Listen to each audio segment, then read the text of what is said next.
굉장히 매서운 추운 날씨지만 이제 밤의 길이가 가장 길어진 날이 서서히 지나고 앞으로는 밤의 길이가 점점 짧아지면서 낮이 길어지는 좋은 따뜻한 시절이 온다라는 거.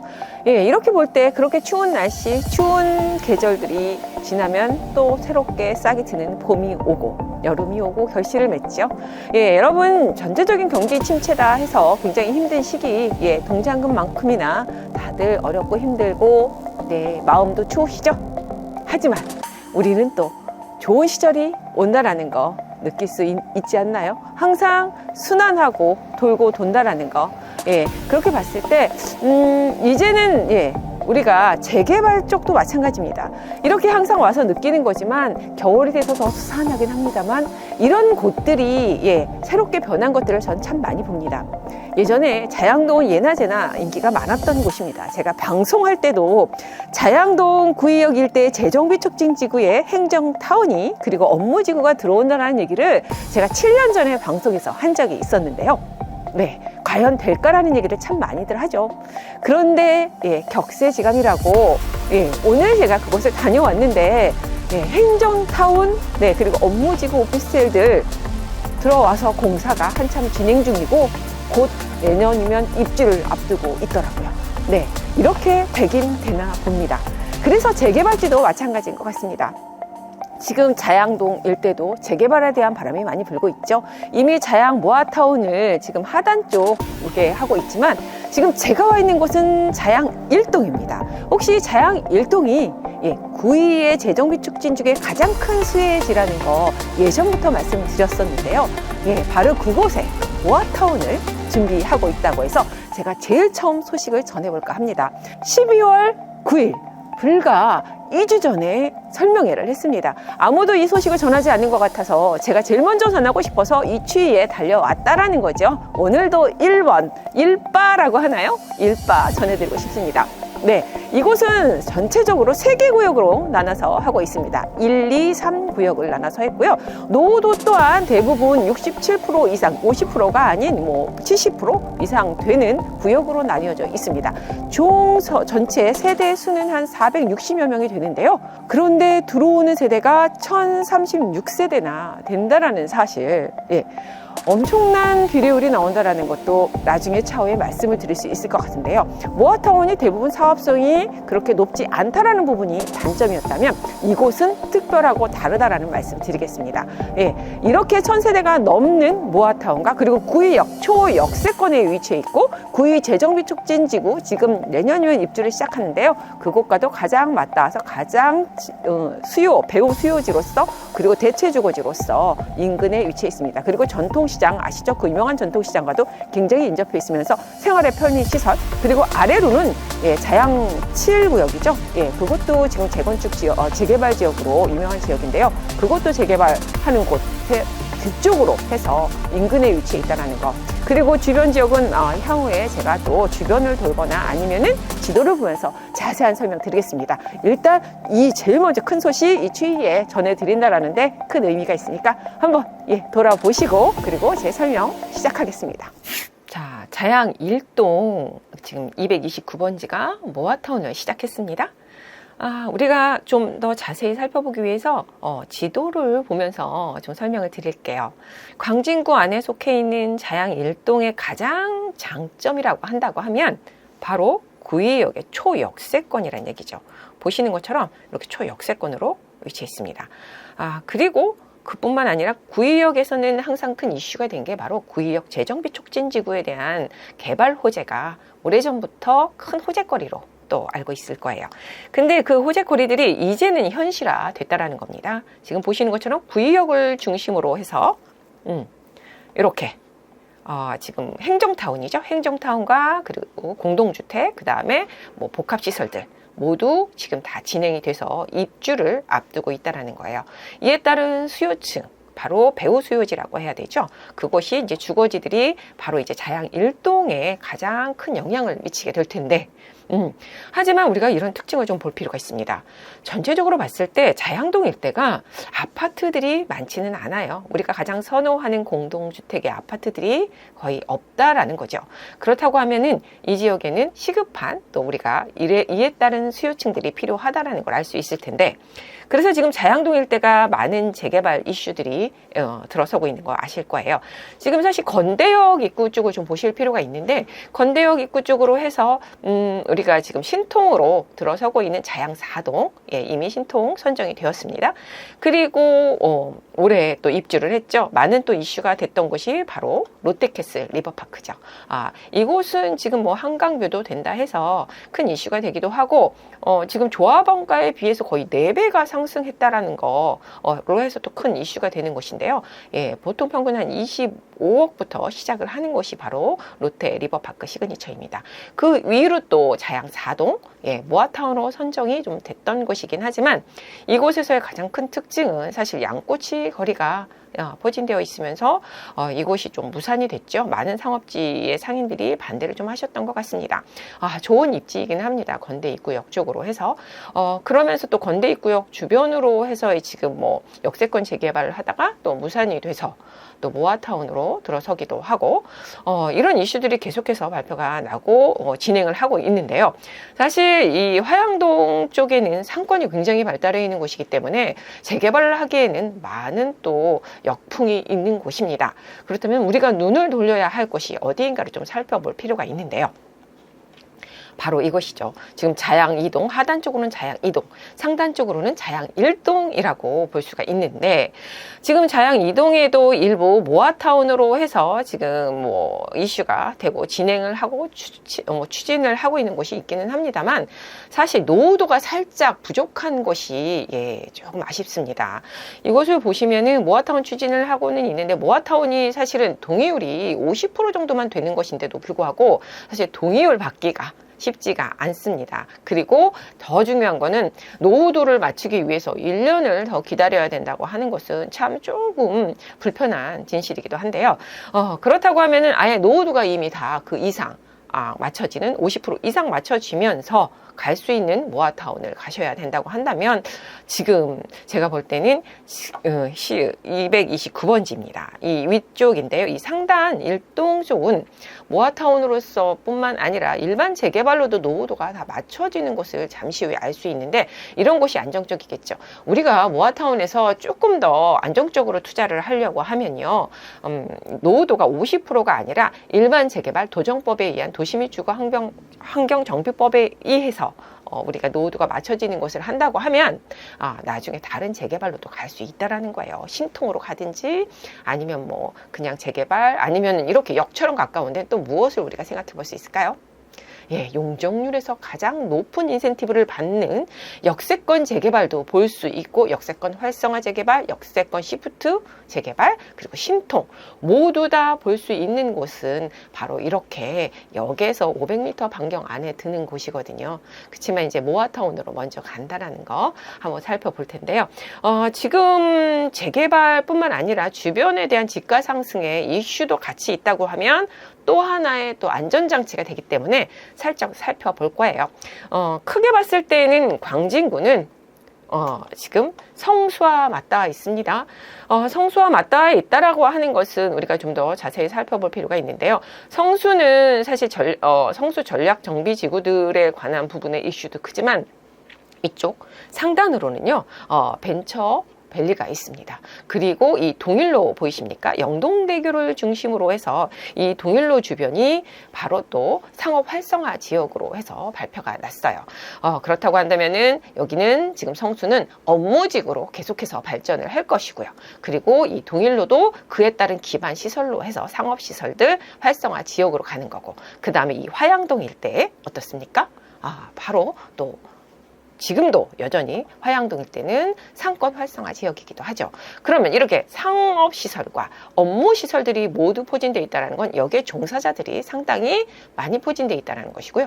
주거 기반 시설로 갈 수 있는 곳은 바로 이곳밖에 없다라는 거죠. 그러면 이렇게 상업시설과 업무시설의 기반 주거시설을 빨리 마련해야 된다는 얘기. 그렇다면 빨리 아파트들, 공동주택이 들어서야 된다는 얘기인데요. 바로 이곳밖에 없다라는 거예요. 그렇다면 더 빨리 될 수 있는 곳, 그리고 더 진행했을 때 주민 동의율이 많이 나올 수 있는 곳은요, 상업시설들이 좀 거의 없어야 합니다. 그리고 역세권이어야 되는 것들도 굉장히 중요하죠. 아무리 가깝다고 해도 걸어갈 수는 없잖아요. 그렇다면은 구의역, 초역세권, 도보로 5분 안에 구의역에 도달해서 바로 건대입구역에서 내려서 이 지금 주변 시설들 다 이용할 수 있고, 상업시설들 뿐만 아니라 성수역, 두 정거장만 가면 한 정거장에 2분 30초, 5분 안에 성수역에 또 업무시설들을 이용할 수 있다.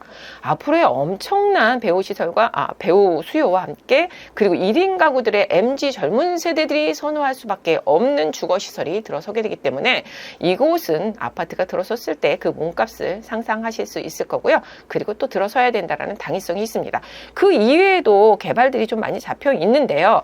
이미 개발이 들어선 구의 재정비 촉진지구뿐만 아니라 요 아래로 살짝 가면은 또 우리가 알고 있는 동서울 터미널에 대한 개발들도 있습니다. 동서울 터미널은 지금 앞으로 복합시설들이 들어와서 용적률이 120%까지 올라가는 엄청난 그런 또 개발 복합타운이 되는데요. 롯데마트가 이미 있긴 하지만 이곳에는 스타필드가 또 새롭게 들어선다는 거예요. 말씀드렸지만 한강뷰가 되는 최고의 우리가 복합 종합시설들이 들어서고 상업시설들이 들어선다는 거 상상해 보시면, 항상 이 스타필드가 들어서는 주변 지역들의 아파트 가격이 굉장히 많이 상승을 했거든요. 그렇게 봤을 때도 그에 따른 또 수혜 지역이 또 이 자양동 일대가 될 수 있고요.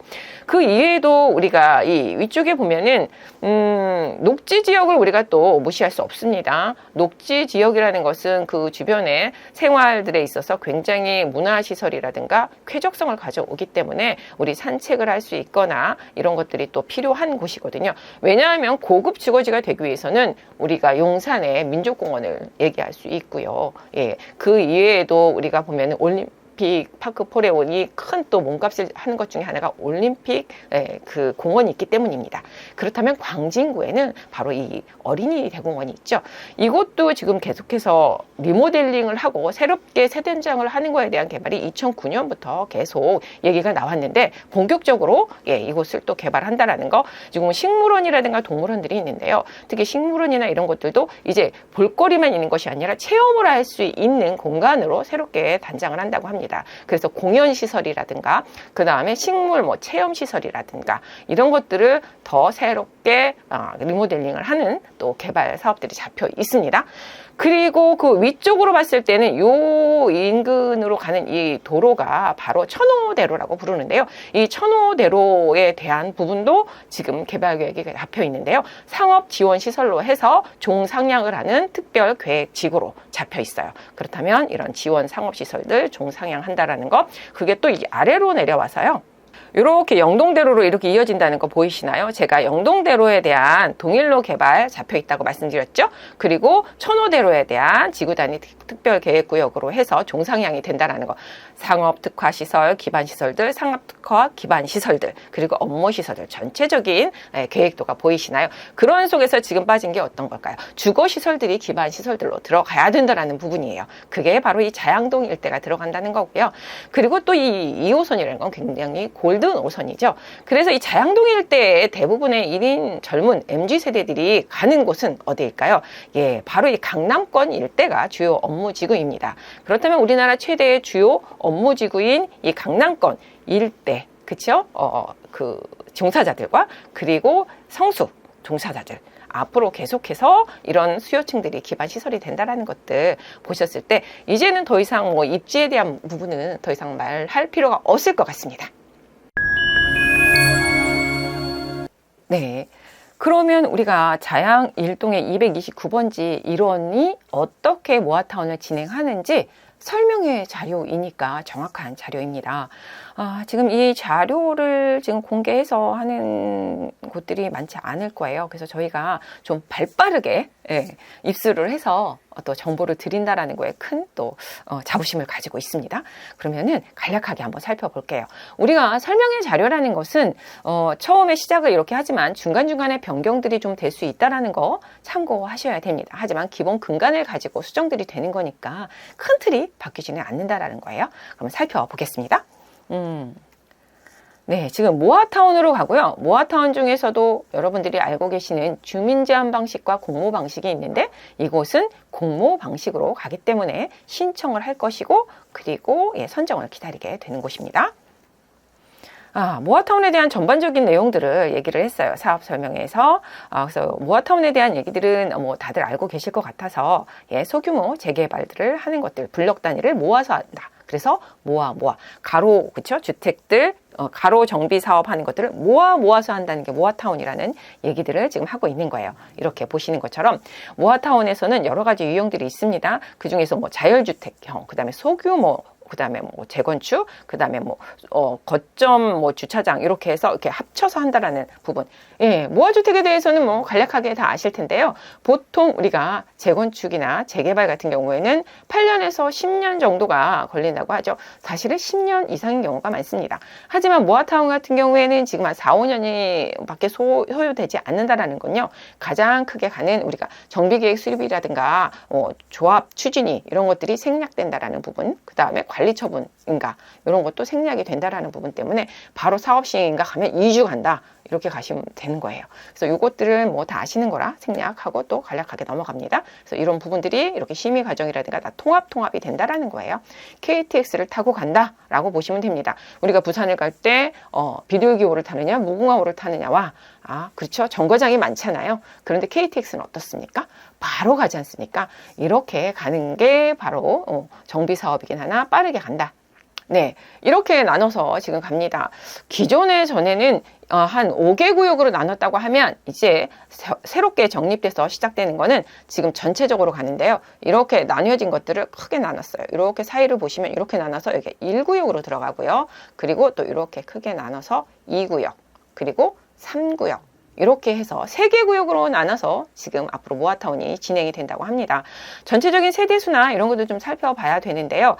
전체적으로 지금 1구역이 1, 2구역이라고 하는 게 모여졌는데 그냥 이렇게 보시면 됩니다. 이렇게 나뉘어진다는 거예요. 그래서 1구역 이렇게 나뉘어지고요. 2구역 그리고 3구역 이렇게 나눠지는데 전체적인 한번 세대수나 면적을 보겠습니다. 우리가 2만 제곱미터 이하로 들어가잖아요. 그래서 보면 면적이 15,000여 제곱미터로 들어가고요. 그리고 이 안에 지금 들어있는 세대수 한번 볼게요.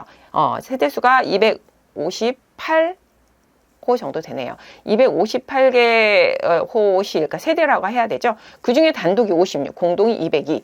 이렇게 봤을 때는 장단점이 있다는 거 아십니까? 우리가 단독하고 공동주택을 좀 살펴볼 필요가 있는데 이게 장단점이 있어서 그래요. 왜냐하면 단독주택 수가 많다라는 건 그만큼 우리가 용적률상 세대가 더 많이 나올 수 있다라는 장점이 있습니다만 또 우리가 중요하게 생각해야 되는 건 모아타운은 일반 도정법에 의한 재개발보다는 동의율을 많이 받아야 되는 거 아시죠? 일반 재개발이 75% 동의라고 하면 모아타운 같은 경우에는 80% 동의입니다. 동의를 더 많이 받아야 돼요. 빠르게 가는 대신에. 그렇다고 하면 이 동의를 받을 때 어느 세대주들에게 동의를 받기 더 용이할까? 좀 생각해 보셔야 돼요. 네, 바로 공동주택. 세대들에게 동의를 받기가 훨씬 수월합니다. 공동주택이라는 것은 아시겠지만 우리가 다세대라고 들어보셨죠. 다세대에 거주하시는 분들이 훨씬 더 동의를 많이 해주겠죠. 왜냐하면 기본적인 지분들이 적당하게 가지고 계시기 때문에 아파트로 됐을 때 훨씬 더 자산 가치가 증가하기 때문이고 단독 같은 경우에도 뭐 그 안에서 과소필지라는 부분이 있습니다. 과소필지. 그러니까 면적에 대한 부분인데요. 평형이 큰 50평 이상 되는 큰 대형의 단독을 가지고 계신 분들은 일부 우리가 주택을 바꿔도 그러니까 아파트를 두 채 바꿔도 그 이유는 나머지는 현금으로 받아야 될 때 이 현금 환산액이 굉장히 적습니다. 그러면 사실은 그냥 단독 전체를 가지고 있는 게 낫다. 라는 생각을 할 수 있기 때문에 좀 동의율을 받아낼 때 면적이 큰 단독이 있는 경우에는 좀 어렵다. 이렇게 보시기 때문에 장단점이 있다라고 말씀드린 거예요. 용적률 부분과 동의율 부분이 약간 상충되는 부분이 좀 있어요. 네, 그렇게 봤을 때 여기는 단독보다는 공동주택이 대부분을 차지하죠. 258세대 중에서 202세대가 공동주택이기 때문에 동의받기가 제가 볼 땐 상당히 양호하다라고 보여질 수가 있고요. 그리고 지금 2구역을 보겠습니다. 2구역 같은 경우에는 지금 11,850 253제곱미터니까 예, 2만 안에 충족이 되죠. 면적이 1구역보다는 살짝 작습니다. 2구역을 한번 살펴보겠습니다. 2구역 같은 경우에는 면적이 지금 11,853제곱미터예요. 근데 면적은 큰 차이가 없는데 주택수는 예, 반밖에 되지 않네요. 1구역의 반밖에 되지 않아서 122호 정도밖에 되지 않아요. 그 중에 단독이 46, 공동이 76. 여기는 적당히 좀 골고루 있는 편이네요. 단독수는 거의 뭐 1구역하고 비슷하다. 큰 차이가 없잖아요. 그리고 지금 공동주택 같은 경우에는 한 76세대 정도 되니까 이렇게 봤을 때는 이것은 뭐 적당히 그 단독주택의 면적이 어느 정도 되는지를 좀 살펴볼 필요가 있어요. 큰 필지가 있지는 않은 곳이 특징이니까 그렇게 어렵지는 않을 것 같은데 용적률이 참 많이 나올 수 있다라는 또 그런 장점이 있기도 하죠. 그래서 노후도도 잠깐 살펴봐야 되는데 잠깐 빼먹었는데 지금 노후도가 가장 높아요. 78% 정도 되기 때문에 노후도도 상당히 높다. 그리고 지금 1구역 같은 경우에도 노후도가 67.5%이기 때문에 사실 모아타운이 아니라 일반 재개발 도정법에 의한 도시및 주거환경정비법에 의한 노후도 67% 이상을 맞추기 때문에 일반 재개발이나 신통도 갈 수 있고 역세권 재개발도 사실은 구의역에서 500m 반경이 아니라 300m 1차 역세권인 300m 반경 안에 들기 때문에 역세권 재개발도 갈 수 있는 굉장히 좋은 조건들을 갖추고 있는 노후도까지 맞기 때문에 될 수 있는 것들이 있다라는 거예요. 그리고 3구역 한번 살펴보겠습니다. 3구역 면적은 지금 한 1539제곱미터 정도 되고요. 그리고 주택 수를 봤을 때는 106개 정도 세대이니까 가장 적습니다. 가장 적고 지금 공동주택은 전체적인 그 세대수에 비해서는 굉장히 많은 편이기 때문에 동의율을 받기도 양호하다고 볼 수가 있을 것 같습니다. 노후도는 66%. 예, 이 정도 되면은 도정법에 의한 재개발 거의 뭐 1, 2년이면 다 충족할 수 있기 때문에 이런 노후도도 걱정 없이 갈 수 있다라는 거고요.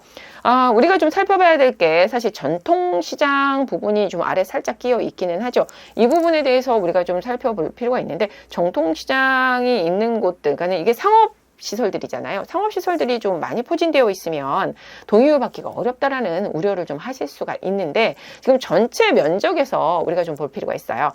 동의율 80%만 받으면 되는 상황이잖아요. 그런데 지금 끼어있는 면적에 있어서는 굉장히 작은 부분이기 때문에 이곳에서 또 100% 다 또 반대를 하는 건 아니기 때문에 그 부분 생각해서는 사실 동의율 받는 데 있어서 크게 저촉이 될 수 있는 면적이 다 있지는 않다라는 것 때문에 그 부분은 크게 염려할 필요가 없을 것 같아요. 예를 들어서 우리가 자양 4동의 모아타운이 선정이 됐었죠. 그때는 지금 보시면은 전체 양꼬치거리라는 그 상업시설은 뭐 우리나라에서도 서울에서도 알아주는 상업시설이고 대형이었다는 것과 그리고 그 층수나 이런 그 전체적인 상가들의 면적도 가보시면 굉장히 큽니다. 그리고 전 면적, 전 구역 세대가 다 맞닿아 있으면서 굉장히 큰 면적이었는데 이곳은 사실 전통시장이 그렇게 뭐 양꼬치 거리처럼 활성화된 그런 또 상업시설은 아니고요. 그리고 이곳에 있는 건물들도 사실 큰 건물들이 아닙니다. 그래서 충분히 그 성격이 다르다라는 거를 현장 임장 가 보시면 알고요. 저는 현장 임장을 다녀왔습니다. 이렇게 살펴볼게요. 현재 있는 세대에서 앞으로 아파트가 됐을 때 얼마나 더 세대가 지금 증가되느냐를 좀 볼 필요가 있기 때문에 이걸 좀 살펴보겠습니다. 지금 세대수, 그러니까 지금 현존하고 있는 주민들의 세대수에 비해서 얼마나 더 증가를 하는지 세대를 살펴볼게요. 지금 1구역 같은 경우에 이렇게 나뉘어진다고 말씀드렸는데 1구역의 세대수가 총 430세대가 들어오고요. 그 다음에 2구역 같은 경우에 한번 볼게요. 2구역은 312세대. 312세대 그리고 295세대 3구역이 이렇게 들어가는데 지금 아까 1구역에서 잠깐 살펴봤을 때 한 200여 세대 정도 됐죠. 세대수가 거기에 비해서 한 430세대가 된다고 하면은 거의 2배가 증가한다고 할 수가 있고 한 2배 증가하죠. 그리고 지금 2구역 같은 경우에도 세대수가 200세대가 안 됐습니다. 한 100여 세대 정도 됐잖아요. 100여 세대인데 지금 312세대. 용적률이 상당히 더 높다고 할 수 있겠죠. 단독이 많고 공동이 좀 적으면은 용적률이 높아지잖아요. 그래서 여기는 312세대 들어가고 그 다음에 3구역입니다. 3구역 같은 경우에는 200 295세대가 들어갑니다. 거의 300세대 가까운데 지금 세대수는 한 뭐 100세대 정도라고 봐도 되잖아요. 그러니까 거의 2배 정도가 되기 때문에 용적률 상당히 높게 잘 들어간다라고 볼 수가 있습니다. 이렇게 되면 우리가 관건은 그 동의율을 받을 때 말이죠. 이것도 있어요. 사업 설명회 하면서 얼만큼 이제 동의를 해주냐 부분에 있어서 나중에 관리처분 가기 직전에 창립총회하고 난 다음에 내 권리가액들이 나오거든요. 세대별로 이제는 내 가액에 대한 감정평가가 나오는 거예요. 자산에 대한 감정평가. 그러고 나면은 자산에 대한 감정평가가 나온 이후에는 추가 분담금이라는 걸 또 추정을 하게 됩니다. 이 부분에서 또 걸림돌이 굉장히 많습니다. 두 가지 걸림돌이 있습니다. 단독을 가지신 분들은 너무 그 필지가 커서 내가 아파트 2채 정도 받고 나서도 나머지 금액이 너무 많이 손해를 본다 그러면은 또 동의를 안 해주고, 그 다음에 또 이제 공동주택을 또 소유하신 분들은 내 공동주택의 권리가액이 나오고 난 이후에 추가해야 되는 분담금이 너무 또 많이 나오면 그만한 추가 분담금에 대한 부담감 때문에 또 동의를 망설이시기 때문에 이 부분이 굉장히 적절해야 된다라는 부분인데, 지금 일단은 이렇게 여러 가지 적정하게 이 자양 일동의 특징은요, 단독도 적정하게 들어있다라는 거, 그러다 보니 용적률이 높아져서 지금 2배 정도의 세대수가 나온다라는 건 굉장히 좋은 조건입니다. 근데 이 단독 필지가 또 큰 필지들로 조성되어 있느냐 작은 필지로 조성되어 있느냐가 중요하다고 말씀드렸죠. 그런데 전체적으로 봤을 때에는 단독 필지들이 크지가 않다라는 거예요. 과소 필지라는 부분인데 145제곱미터 필지가 많지 않다라는 거. 그렇다면은 내가 뭐 현금으로 받아야 되는 부분들이 그렇게 크지 않다고 하면은 그대로 동의를 또 해줄 수 있거든요. 그리고 그 안에 또 아주 강성들이 있으시겠죠. 하지만 동의율은 80%이기 때문에 나머지 20% 부분은 어쩔 수 없는 부분이라고 한다고 했을 때에는 동의나 하는 부분에 있어서 크게 단독 가지신 분들이 손해본다고 해서 반대를 하는 경우가 많지 않을 것 같고요. 그리고 특히 1구역 같은 경우에는 공동주택이 3분의 2 이상이기 때문에 80%를 다 받는 데는 어렵지 않을 거라고 봅니다. 그리고 자양동 일대가 구의역에서 초역세권이기 때문에 공동주택 가격이 낮지 않은 곳이에요. 그렇다고 하면 나의 자산 가치도 높을 것으로 추정이 되기 때문에 추가 분담금에 대한 부분이 많지 않을 거라는 거고, 아파트 일반 분양분에 있어서도 일반 분양분을 우리가 매도하고 일반 분양을 팔아서 그에 따른 사업비를 받는 것이기 때문에 그 사업비로 우리가 조합원들의 그 건축비를 댄다고 보시면 됩니다. 그렇기 때문에 비례율이라는 게 거기서 나옵니다. 비례율이 높을수록 우리가 보상금을 받습니다. 그러니까 우리가 가지고 있는 권리 가액만 가지고 하지는 않아요. 거기에 보상금을 추가로 받게 되는데 이 보상금은 비례율이 높을수록 보상금이 높아지는 것이죠.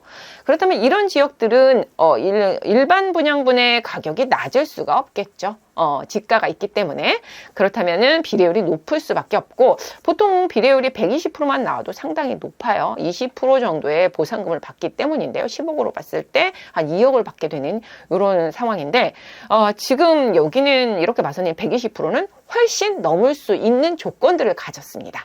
그렇다면 보상금이 충분히 많이 나올 수 있기 때문에 추가 분담금에 대한 부분도 상당히 저항력이 없을 것으로 보여집니다. 이렇게 보면은 이 부분에 있어서는 사업성 좋다고 볼 수 있기 때문에 여기까지 우리가 지역적인 분석 한번 살펴봤고요. 그렇다면 현장에 가서 또 이것들을 입증할 수 있는지 살펴보러 가겠습니다.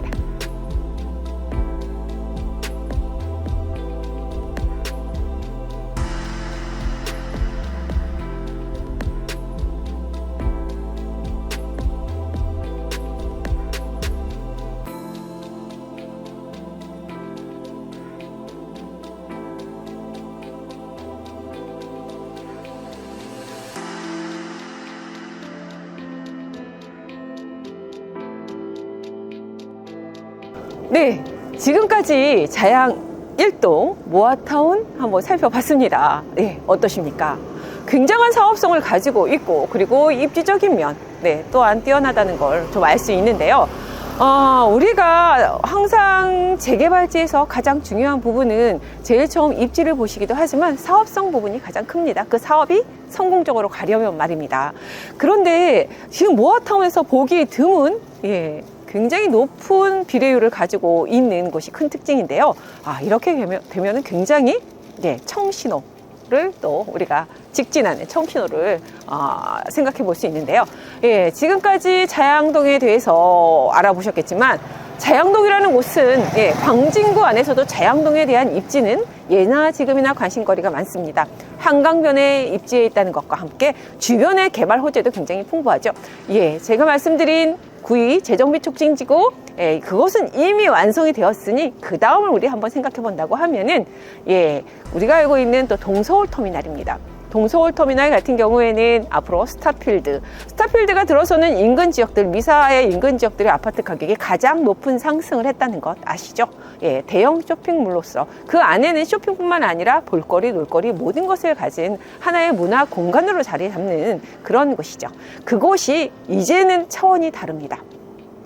동서울터미널 자리에 스타필드가 들어온다는 것은요, 한강 뷰가 되는 대형 쇼핑몰과 놀거리, 볼거리의 문화 공간이 바로 이 광진구 자양동 일대에 들어선다라는 것, 엄청난 사실입니다. 그만한 가치와 그만한 앞으로의 지역적인 프리미엄을 함께 가져갈 수 있다는 뜻입니다. 자양동 일대에는 롯데 쇼핑몰이라고 해서 롯데 스타시티 이미 보유하고 있죠. 그리고도 요즘에 가장 중요한 것들이 어떤 것들이 있을까요? 혹시 병세권 들어보셨습니까? 네, 자양동 일대에는요, 병세권이 또 유명합니다. 예, 병세권 때문에 우리나라의 최대 가장 최고급 노블레스 혹시 실버타운이 있는 것도 알고 계신가요? 네, 그게 바로 롯데 스타시티 클래식 500이라는 곳입니다. 우리나라에서 가장 높은 프리미엄이 붙어 있는 실버타운인데요. 그것이 왜 그곳에 있느냐? 바로 건대병원 때문이죠. 병세권은 앞으로 많은 우리가 인구 증가가 폭발적으로 늘어날 시니어들에게 가장 중요한 것이 바로 이 병세권이라는 것. 우리 앞으로의 주택에 대해서 좀 고민해 보실 필요가 있습니다. 그런 주택들이 어떤 주택? 앞으로 우리가 인구 증가가 가장 높을 곳은 시니어들이라는 걸 아시죠? 그들이 선호하는 주택 중에는 바로 병세권입니다. 병원 관리를 굉장히 많다는 건 기본이겠죠. 그 다음에 이제 역세권. 그 다음엔 주변에 놀거리, 볼거리가 있어야 되는 문화세권이라고 하죠.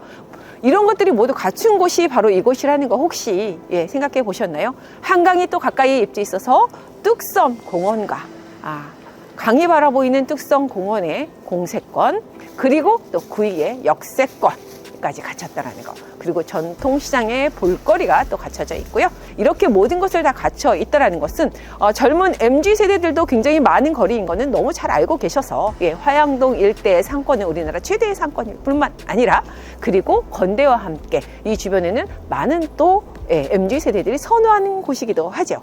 그렇지만 MZ세대들만 볼 수는 없죠. 더 늘어나고 있는, 증가하고 있는 인구들은 바로 우리가 급노령화에 접어들기 시작하면서 시니어들의 수요입니다.